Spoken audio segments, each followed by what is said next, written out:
제가 마태, 마가, 누가, 요한을 쫙 이렇게 줄을 세워서 보기 좋게, 그래서 중요 사건들을 그때그때 있었던 우리가 특별히 기억한, 우리가 쉽게 기억하고 있는 중요한 말씀의 구절 같은 것들을 또 같이 기록해야 할 텐데, 제가 이 이 장소가 좁아서 그것까지는 못했어요. 지난주 공부했던 내용들을 그대로 제가 축소시켜서 해놨어요. 그 이 속에 일어났던 크고 작은 사건들, 뜻과 의미들은 제가 기록하지는 않았지만 전체적으로 그대로 기록해서 여러분에게 그랬더니 목사님이 이걸 사진을 찍어서 일단은 이렇게 나왔지만은 마태, 마가, 누가, 요한을 전체를 마지막까지 이렇게 줄로 세워서 이런 식으로 해드리고, 그리고 나서 이 사이 속에 있었던 사건 하나하나를 보면서 이 사건 속에서 주셨던 하나님의 예수님의 그 교훈의 의미, 그리고 그때 있었던 그 사건의 주제와 의미들을 우리가 생각해 가면서 마태, 마가, 누가, 요한을 가지고 예수님의 일대기를 다시 한번 생각해 봤을 때 여러분에게 훨씬 더 도움이 될 거라고 생각을 합니다.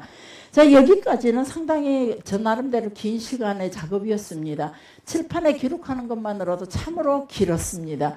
그래서 자, 이걸 이제 하시고 그 다음에 이제 이후에 이거는 제가 여러분들과 함께 지난주에 이미 쫙 훑어봤기 때문에 여기는 이대로 여러분 갖고 계시고, 그래서 여러분들이 한번 여러분의 마태, 마가, 누가, 요한, 예수님의 일대기를 한번 이걸 가지고 기록해 보십시오.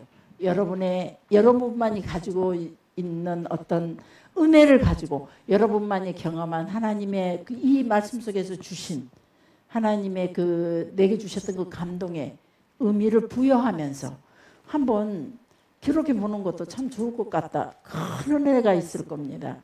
우리가 그러면서 이 속에서 이걸 자연히 이 순서대로 하다 보니까 성경을 읽을 수밖에 없어요.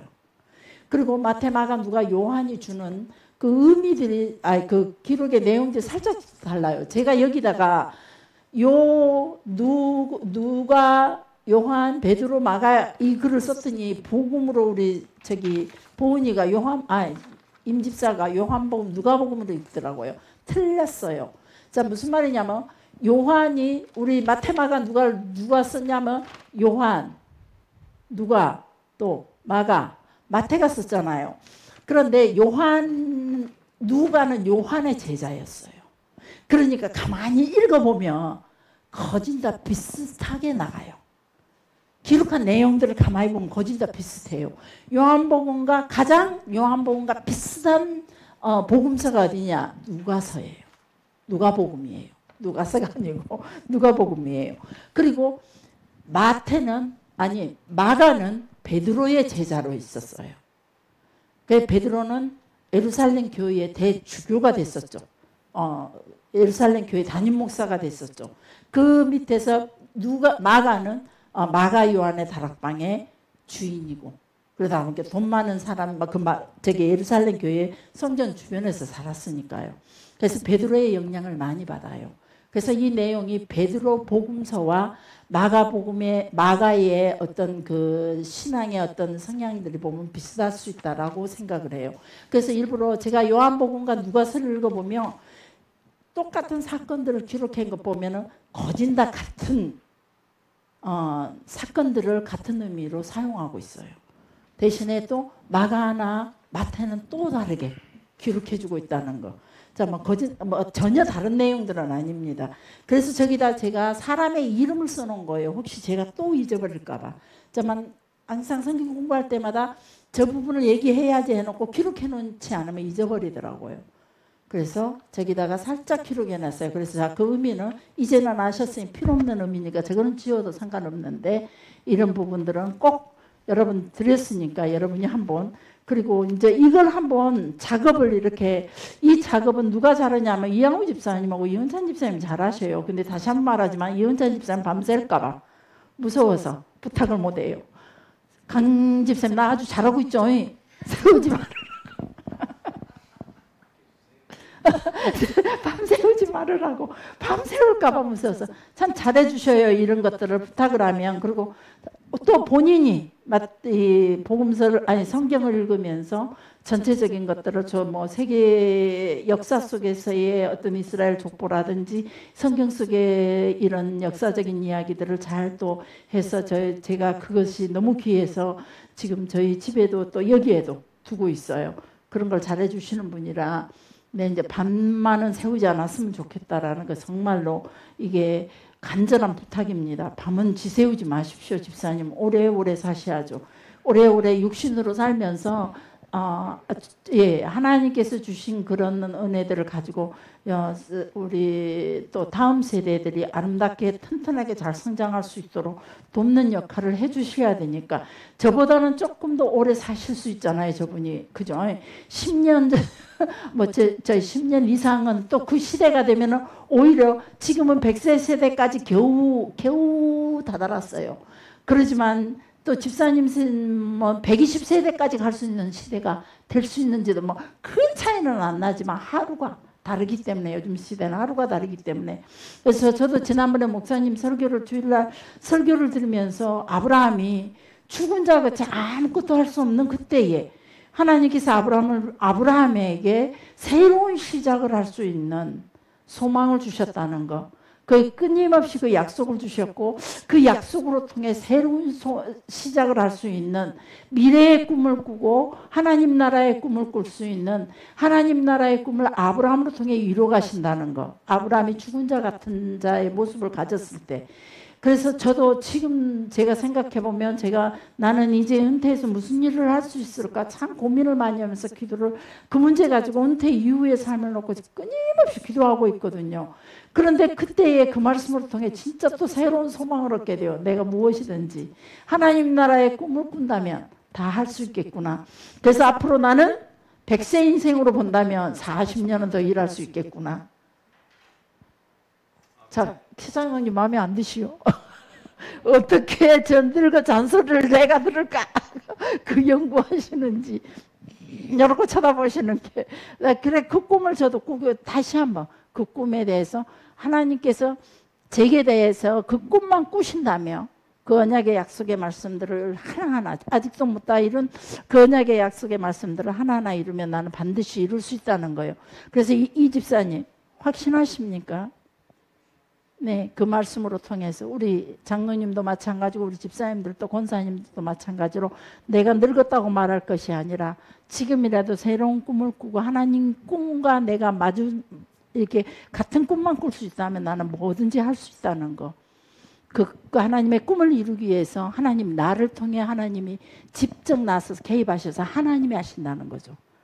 꿈도 하나님이 나를 향해 꾸시고 하나님이 그 꿈을 이뤄 가신다는 거예요. 나는 그 하나님의 말씀 속에서 순종하면서 다른 데 좌로나 우로나 치우치지 않고 하나님만 바라보고 간다면 반드시 하나님 나를 통해서 큰 놀라운 역사를 이루실 거라는 거 확신합니다. 아멘. 자, 오늘 이제 말씀이 지난주일에 우리가 말씀을 봤을 때 어디까지 했냐? 이제 여기 말씀대로 요한 그 맨 마지막에 수가성 여인을 봤었죠. 수가성 여인. 그리고 그 다음이 이제 갈릴리로 다시 올라가는 겁니다. 갈릴리사예요. 첫 번째 이 종이에 드렸죠. 이 종이에 보면은 여기 있습니다. 지금까지 첫 번 6월절에서는 예루살렘 쪽에가 있었습니다. 예루살렘 쪽에가 있었고 성전 청결 사건이 있었고 니고데모를 만났고 요한이 잡혔다는 얘기를 듣고 그러니까 예수님께서 갈릴리를 떠나실 때에 요한이 잡혔다는 얘기를 듣게 됩니다. 그리고 마가복음에서는 요한의 잡힘의 소식을 듣고 마가복음에서는 요한이 잡힌 후에 이렇게 같은 말이라도 살짝씩 다르게 표현해서 이 소식을 듣고 예수님은 이제 갈릴리로 출발합니다. 이 내용에 대해서는 요한복음에서는 뭐라고 하냐 유대로 떠나사 갈릴리로 가신다는 기록을 남겨주고 있습니다. 유대를 떠나사 요한의 잡힌 소식이 요한복음에는 없습니다. 자, 여기에서 요한에서 헷갈리지 마세요. 여기 요한은 그냥 예수님의 제자 요한이라면 요한이 잡힌 요한은 세례 요한입니다. 자, 그리고 그 다음에 유대를 떠나서 갈릴리로 가는 사이에 수가성 여인을 만나게 됩니다. 수가성 여인. 그래서 사마리아로 거쳐서 올라가는데 사마리아로 거쳐서 올라가다가 수가성 야곱의 우물 곁에 앉아서 쉬시다가 사마리아 여인을 만납니다. 그리고 이 사마리아에서 이틀을 있습니다. 지난주일에 거기까지 이틀 유하는 얘기까지 다뤘던 것 같아요. 그리고 4달 지나면 추수때가 돌아옵니다. 4달이 지나면 추수때라면은 추수때가 언제냐? 6월절입니다. 6월절 행사를 통해서 추수때가 시작이 되는데, 자, 그러면은 넉 달이면은 추수때라면 지금 몇 월 달일까요? 12월이죠. 11월 중간과 12월 중간 사이 살짝 우리들이 달려가고 우리의 1월 1일부터 30일보다도 거기는 12월 25일부터 1월 25일 사이 이 약간 15일 차이의 날짜가 차이가 있습니다. 유대력하고. 그거 기억하시고 정확하게 12월이다 이렇게 말할 수 없고 12월 중순, 11월 중순 아니면 11월 중순 사이 어느 시점이라는 겁니다. 자, 그 다음에 이제 수가성에서 이틀을 머물고 계시다가 그리고 드디어 갈릴리로 가십니다. 마가복음 1장 14절, 누가복음 4장 14절. 그리고 그 다음 갈릴리 사역을 짧게 기록해 주고 있습니다. 갈릴리로 드디어 사마리아에서 이틀 계시고 다시 갈릴리로 올라가셔서 사역을 요리 짧게 이야기해 주고 있으면서 요한복음은 이 사이에 어떤 사건을 말해 주고 있냐면 왕의 신하의 아들의 사건을 대입시켜 놨습니다. 그러니까 왕의 신하의 아들을 고치시는 사건. 그리고 나서 그 다음 사건이 누가복음에서 뭐라고 했냐면 예수님께서 나사렛 자기 고향으로 돌아갑니다. 나사렛으로 돌아갔더니 나사렛에서 해당에서 가르치실 때 이사야 말씀을 가지고 해당에서 가르치실 때에 나사렛 사람들이 예수님에게 누구야 저 사람? 우리가 알고 있는 목수의 아들 아니냐? 누가 그 사람에게 가르치는 권세를 줬어? 랍비는 시험을 보고 산헤드린 공회를 통해서 정식적으로 교사로 임명을 받아야 돼. 랍비로 임명을 받아야 되는데 누가 저 사람에게 그런 권위를 줬냐 이 말이죠. 그런데 감히 목수의 아들이 돼가지고 어디서 중간에 중간에 들어와가지고 원래 이제 요셉은 고향이 나사렛이기는 해요. 그러나 중간에 떠났다가 애굽으로 피했다가 다시 또 돌아왔었잖아요. 네, 이렇게 해가지고 그래서 예수님을 그때 이 사람들이 이제 돌로 쳐서 죽이려고 합니다. 그래서 쫓아내서 산 꼭대기에 낭떠러지로 끌고 가서 밀어내고 돌로 쳐서 죽이려고 하는데 그 사이에 투명인간이 돼서 슥 지나가 버립니다. 그런 사건들이 있습니다. 그리고 그 다음에 그 사건을 맞이하시고 나서 마태복음 4장 13절에 보면 나사렛을 떠나서 가버나움으로 가시다라고 기록해 주고 있습니다. 가버나움으로 이사합니다. 이 이사가 언제 준비를 했었죠? 예수님은 미리 준비를 했습니다. 그때가 언제입니까? 바로 첫 번째 6월절이 오기 전에 세례 요한에게 세례를 받고 금식기도 끝나고 사단의 시험이 끝나고 5명의 제자들을 데리고 갈릴리로 다시 오시다가 갈릴리 혼인잔치에서 혼인잔치 사건이 있고 그 다음에 다시 자기 집으로 돌아가서 가버나움으로 잠깐 어머니와 그 형제들과 제자들과 함께 가버나움을 잠깐 다녀옵니다. 이때 이미 가버나움으로 이사 가시고자 예수님은 준비를 하셨던 것 같아요. 그리고 집 보러 가신 것 같아요. 그래서 이때 봐놨던 집을 이때 쫓겨나시면서 고향 나사렛 사람들에게 배척을 당하시고 쫓겨나시면서 이때 나사렛을 떠나 가버나움으로 이사를 갑니다. 그리고 누가복음 4장 31절부터 44절까지 보면은 다시 그 갈릴리 가버나움 사역이 이제 드디어 가버나움으로 이사를 했으니 가버나움 그 동네 가버나움 시의 사역이 시작이 됩니다. 마가복음 2장 1절 한번 봅시다. 제가 성경을 읽어가면서 한 번씩 보려고 마가복음 2장 1절.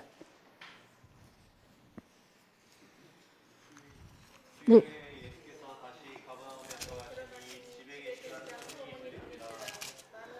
아멘. 자, 여기 보니까 뭐라고 다시 한번 읽어봅시다. 시작. 주일 후에 예수께서 다시 가버나움에 들어가시니 집에 계시다는 소문이 들린지라. 네, 집에 계시다는 소문. 바로 가버나움으로 이사해서 집이 이제 가버나움에 있다는 그 얘기죠. 집에 계시다는 소문을 듣고 사람들이 모여들기 시작합니다. 이 이야기를 마태복음에서는 뭐라고, 마태복음 4장 13절로 봅시다. 마태복음 4장 13절.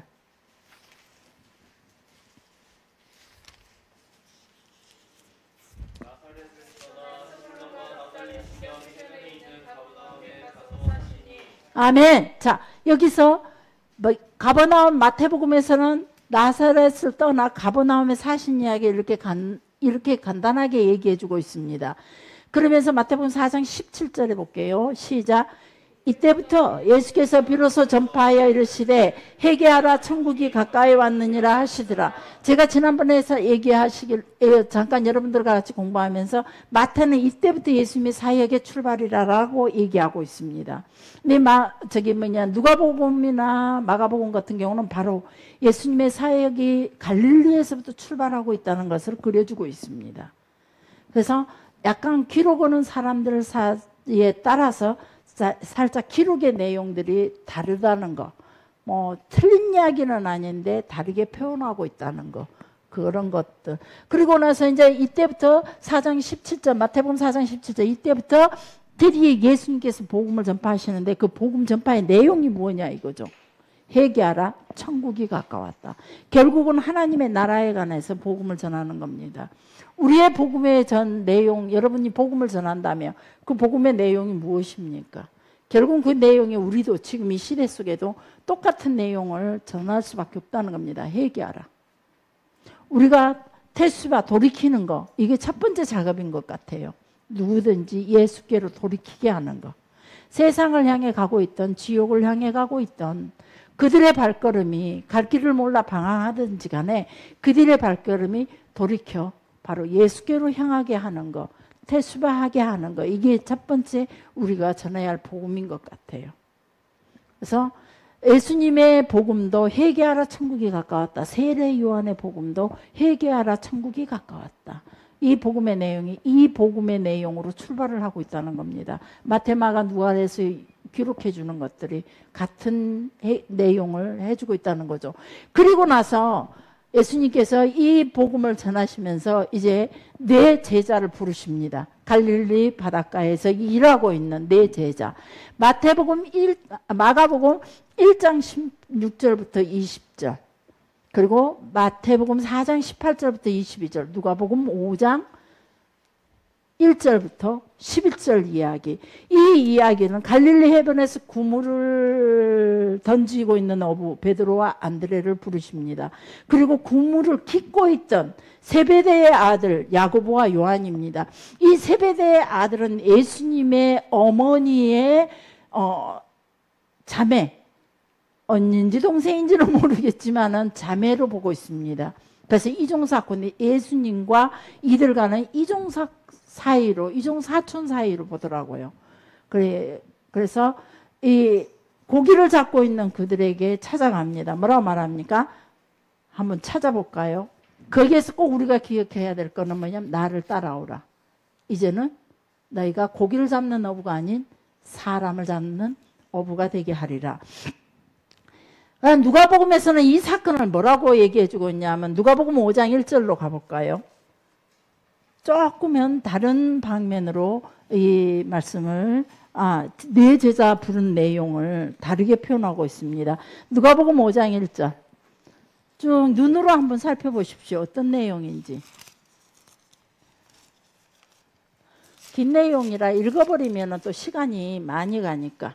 누가복음 5장 1절. 자, 5장 1절과 3절까지만 한번 읽어볼까? 1절부터. 시작.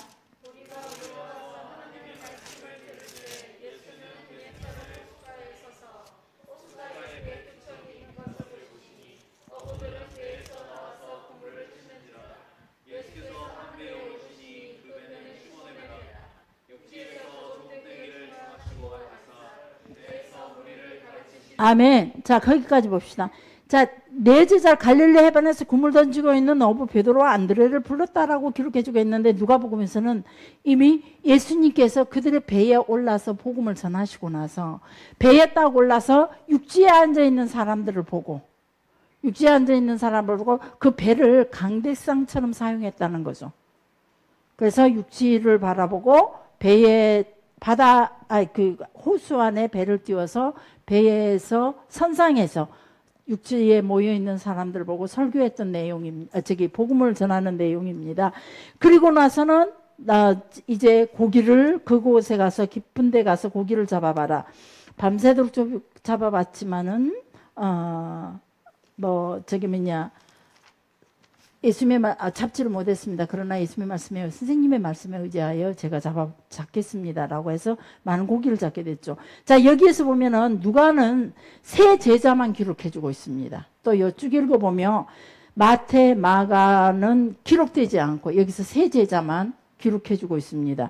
근데 누가가 예수님의 갈릴리 사역 이후에 본문을 기록하면서 마태, 마가는 가버나움 사역 이전에 이 사건을 기록해주고 있다는 겁니다. 그러니까 기록의 내용이 이 사건의 기록의 내용이 어떤 이는 갈릴리 가버나움 사역 이후에 이 사건을 끼워서 기록해주고 있고 어떤 사람은 갈릴리 사역 이전에 이 사건을 끼워서 얘기해주고 있어요. 그러나 실제로는 갈릴리 사역 이후에 이 사건 네 제자들을 부르는 내용이 기록되고 있다는 겁니다. 자, 그 다음에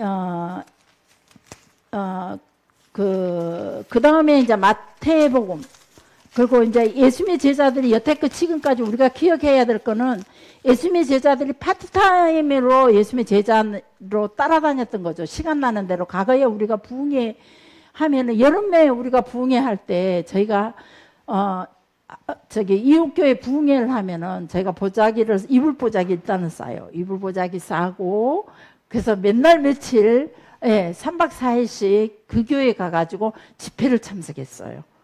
거기서 이제 그 교회에서 먹을 것을 제공해 줬고, 그 아니면 또 여름방학 내지는 겨울방학 때는 기도원으로 다들 갔죠. 보따리 싸가지고 기도원 가서 은혜를 받으면서 했던 것처럼 그렇게 시간 나는 대로 했지만 그렇게 우리가 그때 집회 있을 때마다 그런 자리에 우리가 참석했듯이 이때 당시도 예수님의 그 제자, 예수님을 따라다녔던 그 사람들도 역시 완전히 그 풀타임으로 온전한 헌신자가 없었어요. 제자들이. 그래서 시간 나는 대로 예수님을 따라다녔다는 거죠. 그래서 대부분의 예수님을 따라다닌 때가 언제냐면 농한기 때. 그래서 세례 요한의 집회 장소에 따라다녔던 사람들도 역시 농한기 때 세례 요한을 따라다녔어요. 나머지는 자기네들도 먹고 살아야 가족이 있고 먹고 살아야 되니까. 그런데 이제 양력 4월부터 6월 초 시기가 곡식 추수를 기다리는 시점이라는 겁니다. 그때 어부들은 잠깐 일을 손에서 놓을 수 있다는 거죠. 그래서 그때 사람들이 쉽게 모여들기 쉬운 시기라는 겁니다. 일이 없을 때니까. 그때 사람들이 이 세례 요한의 집회 장소라든지 예수님의 집회 장소 때 부지런히 사람들이 모여들었고 거기서 복음을 전할 수 있었던 거죠. 그리고 제자들도 그때 와가지고 예수님을 돕기도 하고 예수님을 따라다녔어요. 그랬는데 그렇게 파트타임으로 예수님의 제자로 있던 사람들에게 이제는 너희가 풀타임 모든 것들을 다 버려두고 이제는 나를 전문적인 사역자로 내게 따라다녀라. 나의 제자가 되어서 나를 따라다녀라. 요구하시는 시간이라는 겁니다. 자, 그리고 나서 그 다음이 마태복음 12장 1절부터 21절입니다. 여기서는 없습니다. 마태복음 12장 1절부터 21절. 이때 이 문제가 어떤 문제냐면 한번 마태복음 12장 한번 보시게요.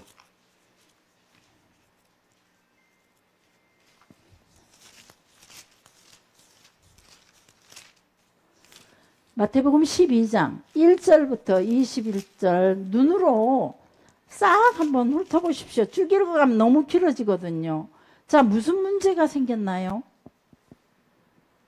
안식일에 문제가 생긴 거예요. 안식일 때 예수님의 제자들이 밀밭 사이로 가시면서 시장하여 이삭을 잘라 먹습니다.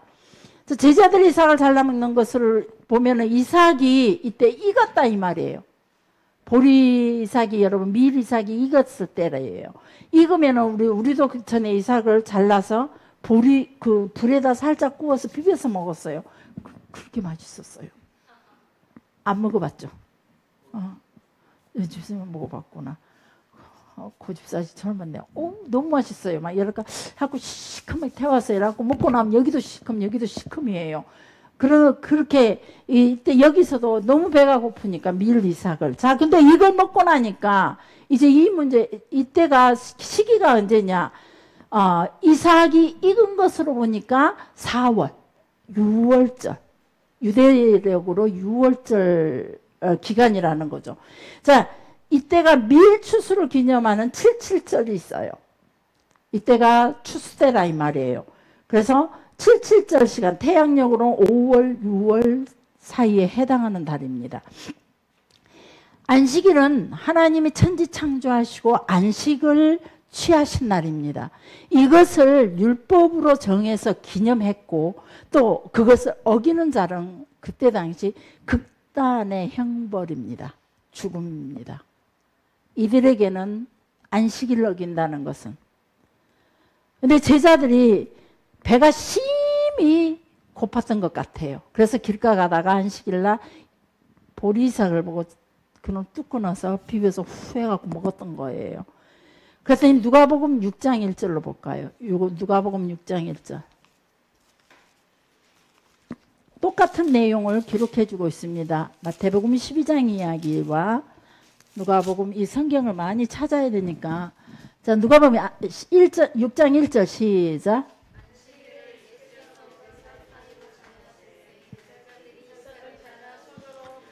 자, 그냥 이삭 배가 고파서 제자들이 이삭을 잘라 먹었더라 이렇게 말하는 게 아니라 손으로 비비어 손으로 이삭을 잘라 디테일하게 설명해 주고 있어요. 무슨 말이냐 하면 이거는 이삭을 잘랐다. 이거는 이제 공격하기 위해서 지금 디테일하게 일부러 설명을 하는 거죠. 이삭을 손으로 잘라서 손으로 비비어. 추수 행위를 자르는 거는 추수 행위를 했고 손으로 비비는 거는 타작 행위를 한 겁니다. 그래서 그리고 이삭 껍데기를 입으로 후 털어버리는 것도 역시 이거는 정미소 행위죠. 정미소 행위를 했던 거죠. 우리가 이해하기에는. 자, 그런데 이런 것도 이 한 행위로 인해서 그들이 공격을 받는 거죠. 왜 안식일 날 하지 못하는 일을 하느냐. 안식일 날 타작을 했고 추수를 했고 타작 행위를 했고 정미 행위를 했다. 이 행위는 하나님 앞에 안식일을 범하는 죄다라고 말하고 있어요. 근데 사실상 안식일에 이 타작을 하는 거 남의 손 그것도 남의 밭에서. 자, 여기서 내유 저기 뭐냐 분명하게 마태복음 12장 1절에도 이 내용이 기록되고 있지만 율법에서는 보면 이런 내용을 허락하고 있어요. 언제 허락하느냐 하면 신명기 23장 25절 한번 보시게요. 신명기 23장 25절 읽으십시오.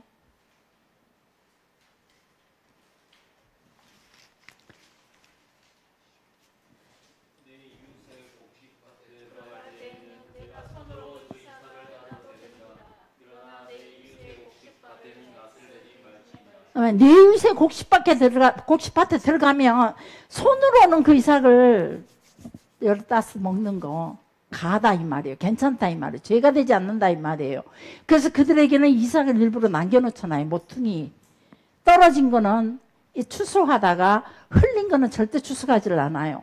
지나가는 나그네와 가난한 자들을 위하여 그들의 구제법에 의해서 그걸 반드시 남겨두거든요. 그래서 가 쪽으로 가상으로 있는 거는 나그네들 먹이로 그들이 아예 제정해 놓고 있는 거예요. 그래서 지나가다 배고플 때 그거 따먹는 거는 죄가 되지 않는다 이 말이에요. 그러면 그런 입법이 아니다 이 말이에요. 그런데 바리새인들은 여기에서 이 일을 제기하는 거죠. 왜 안식일 날 이 일을 했느냐. 안식일 날 그렇게 했다. 라고 말해주고 있어요.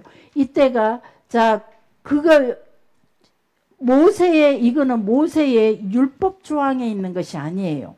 뭐냐면, 조상의 유전에 의한 안식일에 하지 못할 일, 안식일에 합당치 해서는 안 되는, 합당치 못하는 일이 바로 이 일이라 이 말이에요.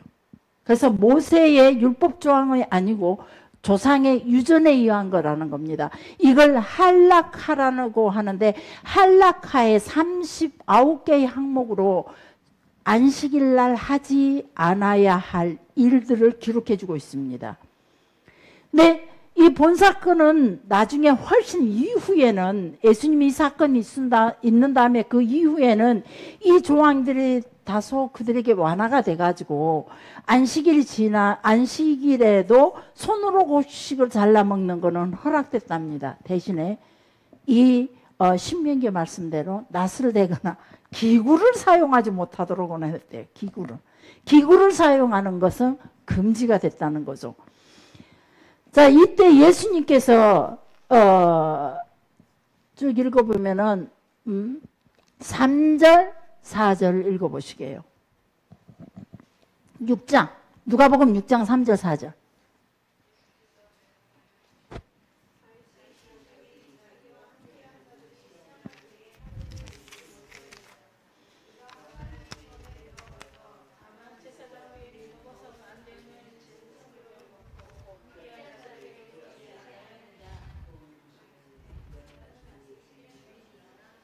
아멘. 자, 뭐냐면은 여기에서 다윗이 예수님께서 다윗 시절을 그들에게 상기를 시켜주는 거죠. 사울을 피해서 높당에 있는 실로에 있는 하나님의 전에 들어가서 도망다니다가 제사장 아히멜렉이 주는 그 하나님 앞에 드려지는 진설병떡, 제사장들만 먹는 떡이라고 그랬습니다. 이 떡을 다윗과 그의 부하들에게 줘서 먹었어요. 그 사건을 지금 얘기하는 거예요. 예수님께서. 자, 이 모세의 율법의 이 사건 자체가 입에가 되는 얘기예요. 레위기 24장 5절 9절에 제사장들만 먹을 수 있는 떡을 아무나 먹을 수가 없어요. 그들이 가지고 있는 규정으로 보면은.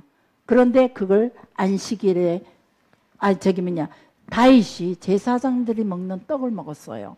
그러면서 안식일에 일을 하면 안 되지만 또 이스라엘 백성들에게 안식일에 백성들이 일을 하면 안 되지만은 제사장들은 성전에서 일을 해요. 그런 이야기들을 예수님께서 계속 어필하면서 이 제자들이 이 안식일 날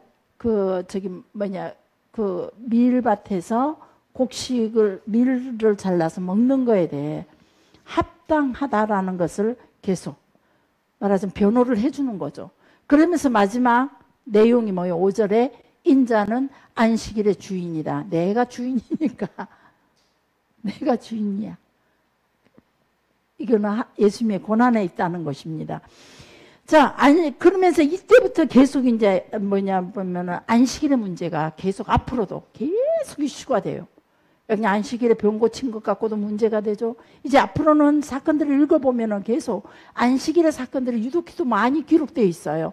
물론 월화 수목 금토 일 7일 가운데 6일이라는 숫자에도 수많은 예수님의 사역이 있지만은 그래서 안식일만 골라서 이런 사역을 하셨을까가 아니라 늘 예수님이 해오던 이런 사역 속에 안식일에도 여전히 예수님은 같은 사역을 여전히 하고 계시는데 안식일 사건만큼은 유독히 이슈로 등장을 하게 됩니다. 왜? 그들의 예수님을 잡기 위해서 공격거리를 찾기 시작하는 거죠.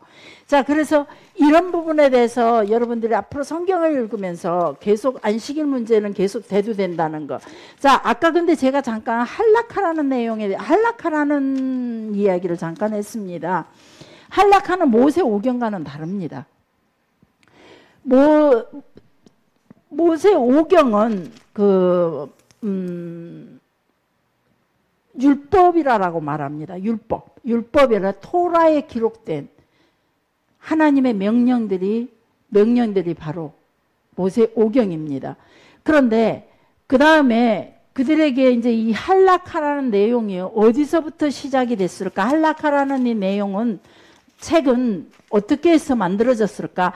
할락하라는 단어는 이제 시내산에서 받은 그 돌판에 기록한 모세의 십계명을 토대로 발전시킨 구전전승 같은 것들. 구전전승이란 거는 입으로 통해서 전해왔던 하나님의 계명들이죠. 그때 당시에는 문자가 없었으니까. 그래서 그때 시절에 창세기 때부터 쭉 해왔던 이야기들이 이스라엘들은 구전전승으로. 그래서 늘 앉아있을 때나 일어날 때나 잠잘 때나 깨어있을 때나 집을 나갈 때나 들어올 때나 또 아니면 길을 갈 때에도 늘 끊임없이 예수님과 하나님의 그 말씀, 그리고 모든 절기를 지키면서도 하나님께서 주신 말씀들을 계속 반복해서 교육을 하는 거예요. 매 같은 말로. 이게 매번 6월절 때는 매번 6월절에 똑같은 상황을 똑같이 설명하는 거예요. 늘 다른 설교를 안 해요. 그들은 각 가정 속에서 가장들이 아니면 한 족장 세계 집안에서 그 위에 있는 그 지도자들이 끊임없이 같은 이야기로 같은 설명을 해주고 있어요. 이게 6월절이 됐든 뭐 수전절이 됐든 어떤 절기가 됐든지 간에 그들은 늘 같은 방식으로 교육을 하고 같은 방식으로 말로서 그들에게 계속 하나님의 계명들을 전달시키는 거예요. 자, 그러면서 그때 그런 것들을 하나님의 십계명을 보존시키고자 좀 더 구체적으로 자기들이 이 계명들을 쪼개서 구체화시켜 상황 속에 구체화시켜서 해석해 놓은 것들이 할락하라는 거예요. 이게 진짜 율법은 아니라는 거죠. 자, 이 율법의 기본적인 그 내용들은 그래서 그때 살아가면서 현대사에서도 지금 말하자면 지금 현대사회와 그때 당시 그 고대시대의 상황이라는 것은 전혀 다른 세계잖아요. 배경 스토리가 전혀 달라요. 그래서 고시대에 있었던 그 예수님의 그 하나님의 명령을, 율법을 가지고 현실에 살아가고 있는 우리들에게도 그걸 맞추어서 구체화시켜서 상황 속에 맞추어 가는 거. 그래서 그걸 하나의 규범으로 조항으로 정해놓고 지키게 하는 거, 이런 것들이 할락하라는 내용이에요. 그런데 그런 것들이 주로 이제 그때 당시 예수님 시대 때는 그랬는데 처음에 구약에서는 이 내용이 미시나, 제가 종종 여러분들에게 미시나라는 이야기를 많이 했었죠. 미시나. 이 미시나는 유대 중심의 학자들에 의해서 모세 오경을 좀 더 구체적으로 그렇게 기록해 놨던 것들이라고 생각하시면 돼요. 그래서 그 미시나는 주로 뭐랄까 당시의 미시나 같은 경우는 할라카의 내용, 할라카를 뭐랄까 조항별로, 그게 그 조항 계명대로 어떤 사건별로 정리해서 만들어 놓은 최초의 문헌이 미시나예요. 그리고 그 다음에 게마라라는 것이 있어요.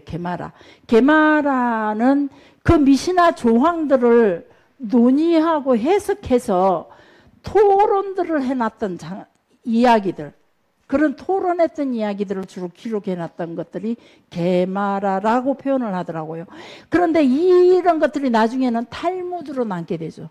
시대가 흐르면서 이 책들을 탈무드라라고 말합니다. 그래서 바벨론 탈무드 그리고 예루살렘 탈무드, 이 두 가지로 나누는 이야기가 바로 이런 이야기들라는 겁니다.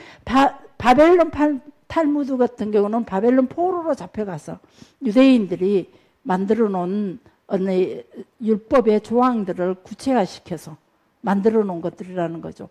자, 그래서 할라카라는 그 내용은 무슨 뜻이냐면은 걸어가는 거. 말하면 행위야 길. 그래서 이걸 설명하면서 생활 속에서 지켜야 할 구범들이라는 거죠. 우리가 걸어가야 할 길, 우리가 행해야 할 일들, 할라카가 그런 의미라는 거죠. 그래서 생활 속에서 지켜야 할 우리가 지켜야 할 하나님의 규범들이 할라카라는 겁니다. 그래서 하나님 앞에서 어떻게 살아야 할지 아주 치열하게 그들이 고민하면서 만들어진 유대인의 어떤 삶의 질서와 같은 내용이고 신앙의 빼내와 같은 내용입니다. 우리가 지금 예수님께서 오셔서 내가 율법을 폐하러 왔다는 것이 바로 이런 내용들이거든요. 너무 구체화시켜가지고 이 구체화시켜서 이 이야기들을 가지고 나중에 예수님께서 이 내용을 가지고 책망을 하십니다. 너희들이 이 내용을 가지고 한 말씀을 볼까요? 로마서 3장 20절부터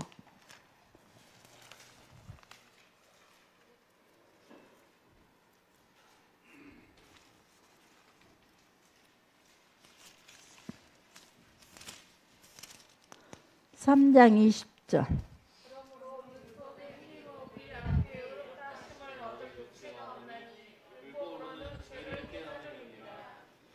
예, 율법으로는 죄를 깨닫게 하는 거예요. 그러니까 이 할라카의 내용은 너 이런 거는 죄야, 저런 거는 죄야. 그 죄를 조목조목 구체화시켜서 적어놓은 것들이에요. 그래서 그 할라카의 내용들은 우리가 지켜야 할, 특히 이제 이 할라카의 내용에서 기록해 주고 있는 것들이 뭐냐면 예배에 관한 것들, 안식일 준수, 안식일을 어떻게 해서 지키는 건지, 어떻게 지키는 건지, 기도는 어떻게 하는 건지, 절기를 어떻게 지키는 건지 아주 구체화시켜 놨어요. 하나님의 계명은 너희가 유월절을 지키되 이렇게 지켜라 아주 간단하게 말씀해 주고 있다며 그것을 구체화시켜서 아주 족쇄처럼 구체화시켜서 백성들한테 가르쳐주고 있는 것이 바로 이 할라카라는 거죠. 식생활에서도 역시 할라카의 내용은 식생활 이야기도 들어있어요. 코셔라고 하는데 정결식품법이에요. 그건 뭐냐면 우리가 성경에도 보면은 이런 거는 먹어도 되고 이거는 먹지 않아. 먹으면 안 되는 거. 뭐라든지 또 짐승을 잡을 때도 도살 방식이 또 있어요. 우리는 아무렇게 우리 닭을 사갖고 오면은 닭을 이렇게 조리를 할 때 통닭을 사갖고 오면은 배 가르고 창자 드러내고 먼저 뜨거운 물에 꼬실러서 털 뜯어내고 배를 가르고 속에 창자들 다 드러내고 뭐 이렇게 하고 어디부터 어떻게 반절 갈라서 조리에 따라서 이렇게 도살하는 방법이 다 다르잖아요. 그런 것처럼 이 짐승을 그들이 잡는데 고기를 먹는데도 도살하는 방법이 다 다르다는 거죠. 그리고 음식도 무작정 섞으면 안 돼요. 그래서 전에 제가 어떤 성기대 목사님 한 분 계셨는데 그분이 비빔밥을 아주 싫어해요. 비빔밥을 좋아하는 사람은 간신배가 많대요. 저 참고로 비빔밥 겁나 좋아해요.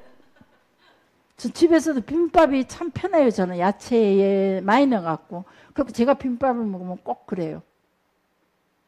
김복신 교수 비빔밥 그래. 그리고 상추도 거꾸로 싸먹는 사람들, 깻잎 거꾸로 싸먹는 사람들, 배신자들 계열이 많대요. 그 목사님은 좀 그러셨어요.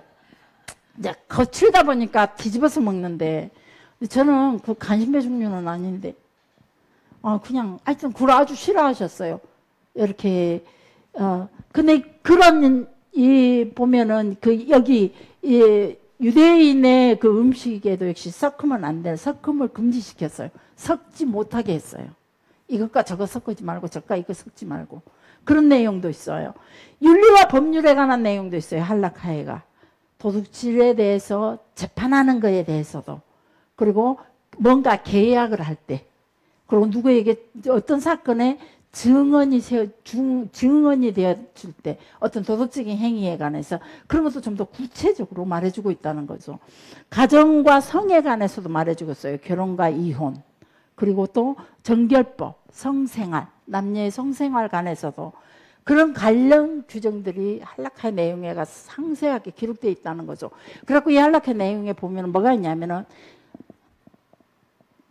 너는 나의 아내야, 내가 너를 사랑해, 결혼해. 이거 세 마디면은 결혼 선포가 가능했고 결혼이 가능했고 이혼할 때 난 너와 갈라지기를 원해. 사람들 앞에 3번 선포하면 나중에 그 3번 선포하면 이혼이 가능했어요. 그게 이런 할라카 내용에서도 누군가 이혼을 해줄 때, 이혼할 때 내가 여자에게서 자기가 원치 않는 부정한 것이 뭐냐면은 나중에도 한 번 더 보겠지만은 얼굴이 너무 혐오감이 생길 정도로 못생길 때, 이게 주관적이잖아요. 객관적이지 못해요. 내가 보기 싫으면 끝나는 거죠. 저 여자 얼굴만 보면 아무리 제가 예뻐도 제 얼굴만 보면 혐오감이 생긴다면 이혼을 해야죠. 남의 시선은 상관없이. 여자에게는 이혼의 권리가 없어요. 남자에게만 이혼의 권리가 있어요. 그래서 여자의 얼굴이 내 목소리가 안 예쁘면, 이혼의 조건에가 목소리가 안 예쁘면 있어요. 목소리 좀 예쁘게 합시다. 강 집사님, 싸울 때도 목소리는 이뻐야 돼요. 제가 옛날에 그 상학 공부를 하고 다닐 때 참 별걸 다 했죠. 그러나 크게 무슨 성악 공부를 했을까 우리 사모님 저 목소리로, 그걸 판단하지는 마세요. 여름 성경학교 때 찬양을 가르치는 분이 성악 선생님 오셔서 잠깐 싸울 때도 여보 왜 그랬어 막 이렇게 하래요. 그래야 목소리 안 다친대요. 목소리를 안 다친대요. 그래서 한동안 제가 그걸 연습했어요. 우리 목사님한테 막 여보 그래 싸움이 안 되더라고요. 성질이 나는데 어느 그 말이 나와요. 신집사람 안 그러지. 하여튼 그 목소리가 안 예쁘면 그래요. 제가 진짜 이런 하여튼 여러 가지가 있어요. 그리고 목사님이 종종 말했죠. 11조를 안 낸 음식을 남편을 먹게 한다든지, 아니고 또 제사장이 먹어야 할 음식을 남편에게 먹인다든지, 이런 것들도 이혼의 조항에가 들어가요. 그래서 이런 이혼의 조항들이 어디서 생겼느냐, 모세 오경에서 생긴 것이 아니라 그들이 좀 더 구체적으로 이렇게 조항들을 만들어 놨어요. 그런 것들에 대해서 율법을 폐하러 오셨다 그런 거예요. 그리고 율법을 완성하러 왔다. 십계명을 제대로 예수님께서 완성을 시키는 것이죠. 근데 우리는 율법을 폐하러 왔다 그러니까 십계명 구약 자체를 폐해버리려고 그랬어요. 한동안 목사님들이. 아주 어리석은 우리의 지식이라는 거죠.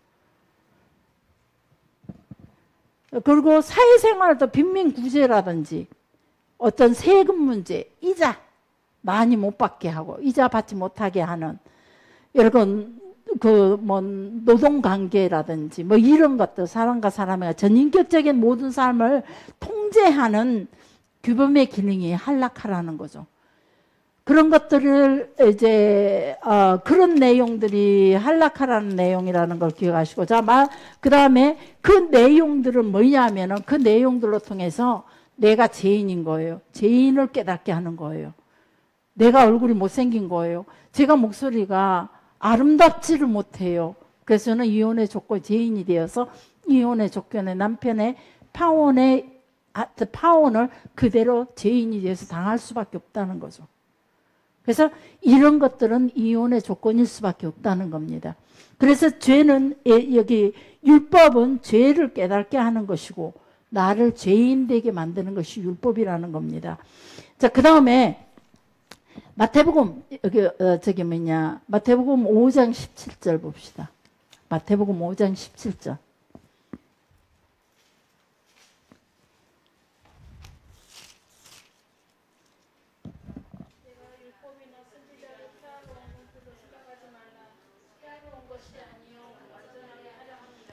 네, 율법은 죄를 깨닫게 하지만은 구원은 오직 하나님의 은혜로 주어지는 것이라는 거죠. 그래서 예수님은 율법의 완성으로 오셨어요. 율법을 성취하러 오셨다는 거예요. 말씀에 대한 인간의 해석과 규범을 넘어서서 인간들이 가지고 있는 그 해석과 규범들, 할라카를 넘어서서 진짜 참된 그 생명의 길이 어떤 것인지, 무엇으로 통해 우리가 영원한 생명을 얻을 수 있으며 무엇으로 통해 우리가 구원을 얻을 수 있는지를 제시해 주러, 정확하게 그 율법을 완성시켜 주러 예수님이 오셨다는 거예요. 마태복음 23장 4절.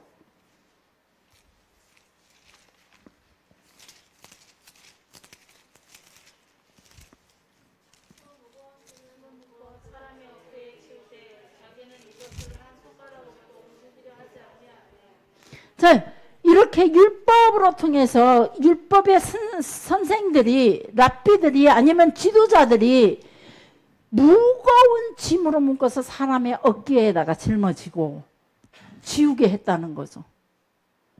그래서 그들이 이 할라카의 내용들은 보면은 사람을 지나치게 그걸 세분화시켜가지고, 율법을 세분화시켜가지고 복잡하게 만들어서 사람을 짐지우게 하는 결과밖에 낫지 않았다라고 예수님이 비판하시는 거예요. 마가복음 7장 8절 봅시다.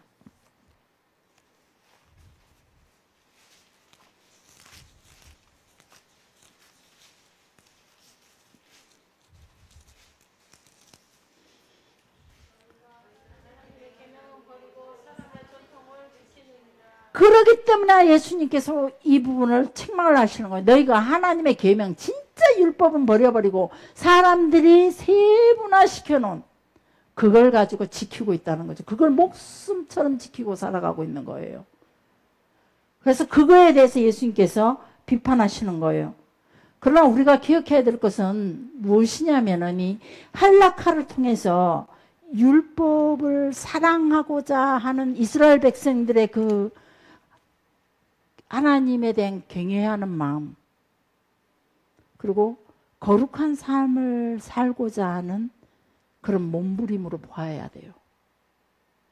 이런 것들이 지금의 이스라엘을 만들어 놨다는 거예요.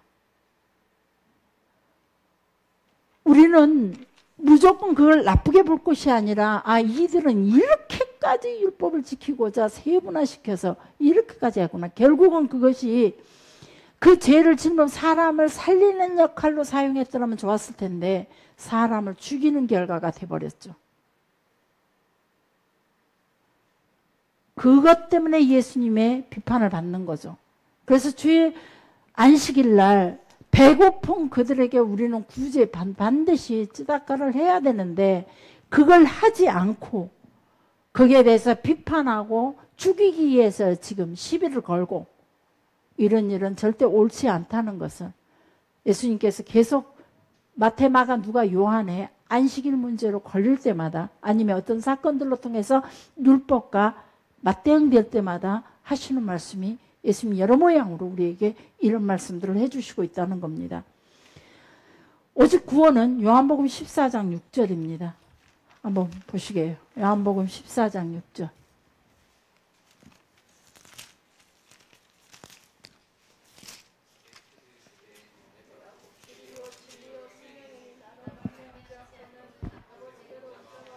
아멘.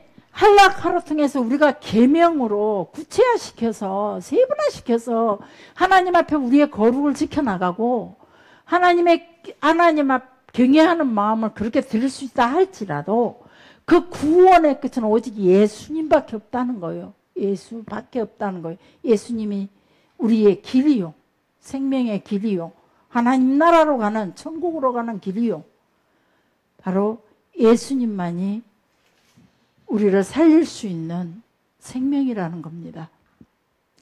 그래서 우리도 교회 혹시나 교회의 규범도 우리가 반드시, 제가 지난번에 후회하는 사건이 하나 있어요.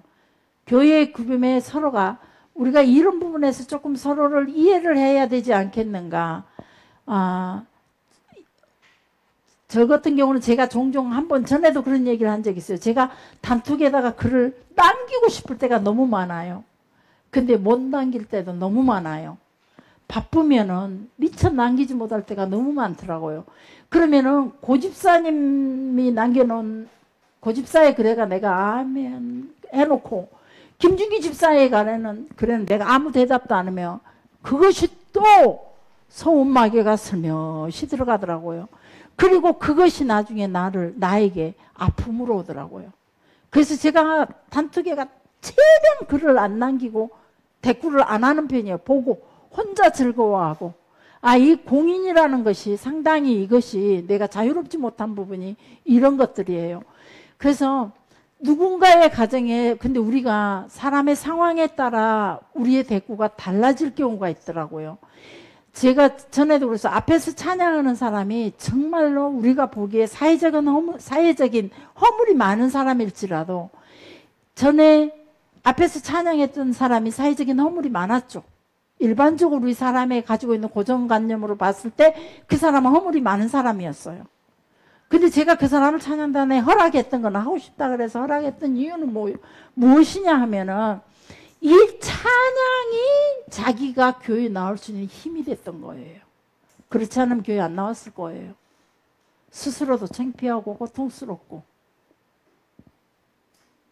그래서 누군가가 그 얘기를 하길래 그 찬양이 그 사람을 살릴 수 있는 길이라면 우리가 그냥 봐주자 그랬어요. 그랬더니 나중에 그게 누구를 더 사랑한다로 나오더라고요. 당연하다고라고도 생각이 돼요. 왜 그러냐면 아픈 사람과 아프지 않는 사람 중에 누구를 더 사랑할 수 있겠어요. 당장은. 아프지 않는 사람에게 조금 더 사랑이 더 갇히더라고요. 안 그렇던가요? 여러분이 모르지만 또 한 번은 이런 일이 있어요. 사모님 왜 그 사람한테다가 자꾸 마음을 쓰고 그 사람을 자주 집으로 불러드립니까? 라고 얘기하더라고요. 그 사람을 내가 집으로 불러들이는 나만의 이유가 있어요. 여러분이 못 보는. 그걸 나한테 얘기해 주세요. 그럼 내가 교인들한테 변명해 줄게요. 변명 안 해줘서도 좋아요. 한 사람을 살리기 위해서는 내가 누군가를 섬길 수 있다면 고미선 집사는 성품이 너무 좋아요. 인간에서 삐져도 혼자 속으로 딱 해풀고 표시가 안 나요. 그러니까 아무래도 성인으로서의 모습을 잘 갖추고 있기 때문에 마음을 덜 가져요. 근데 임 집사는 늘 애기같이 삐지고 그래요. 등치도 더 크고 나이가 더 나이가 더 먹었어도 잘 삐져요. 병권사로 갑시다. 나이 먹은 사람 여기가 있네. 병권사는 나이가 더 먹고 권사라는 직분을 가지고도 잘 삐져요. 그러면 자연스럽게 병권사한테 내가 조금 더 한 번 더 신경이 쓰이게 돼 있다 이 말이에요. 이런 부분에서 여러분들이 교회에서 앞으로도 교회를 섬기고 여러분들이 구역장이라든가 교회 지도자들이 교인들과 관계 속에 그렇게 하는 이유는 둘만이 알고 있는 그들의 아픔이 나만이 알고 있는 우리 병권사의 아픔이 있단 말이에요. 여러분한테 다 얘기할 수 없는. 그것이 치유되고 완성이 될 때까지는 내가 한 번 더 신경을 써줄 수밖에 없어요. 그럴 때 이유가 있겠지. 옆에 사람한테 얘기했어. 이유가 있겠지. 그렇게 해주세요. 그럴 때마다 제가 가장 힘들었던 게 비밀리에 해야 돼요. 막 이게 그리고 안 그렇다고 보고 있어야 돼요. 그 비밀리에 살짝 하다 보니까 본인도 기분 나빠요. 내가 비밀리에 저 사람한테 사랑하는 채 비밀리에 막 그렇게 하는 것처럼 눈치를 볼 수밖에 없다는 거예요. 여러분들 피차 그런 거 보지 말고 우리가 자유스럽게 그래 카톡에도 제가 자연스럽게 일주일에 한 번 누구 그래만 아멘 남기더라도 절대 삐지지 마세요. 오늘 우리 사모님이 이거 쓸만한 정신이 있나 보다. 그러려니 합시다. 자, 야 그러려니 합시다. 옆에 사람한테 그러려니 하라고 그래서 좀 전해주세요. 그래서 여러분들이 교회 지도자로서 이유가 있을 거야. 그래 그제 이 사모님이 가만히 볼게 병권사한테만 내가 보기에도 그러더만 병권사한테만 신경 쓰더라니까. 진짜 나도 그랬어. 나도 서운했어. 그지 이 임지사도 그랬지. 이러고 있어. 그럴 때 누가 두드러 맞을 것 같아요. 임집사님 말한 내가 그러지. 말한 내가 맞아야죠. 교회 지도자라면 우리가 그런 부분들을 잘 신경 써줬으면 좋겠습니다. 그 이유가 있겠지. 자, 다시 한번 해주세요. 사모님 이유가 있겠지. 시작. 목사님 이유가 있겠지. 장로님 이유가 있겠지. 예, 더 사랑하는 거에 대해서 사랑한다고 생각하지 말고 아파있기 때문에 조금 더 마음이 간 거예요. 그러다가 저 어른 같은 고집사가 어느 날 다리가 부러져 봐. 이제 그때는 더 오들갑더라요. 멀쩡하던 사람이 한 번씩 아프니까 그건 내가 더 못 견디더라고요. 자주 아픈 사람은요, 자주 신경 쓰이기는 하나 깜짝 놀라진 않아요. 또 그러네. 그러면서 또 삐졌네. 아이고, 그러고 와서 그랬어. 자, 가서 사탕 줄게. 이렇게 돼요.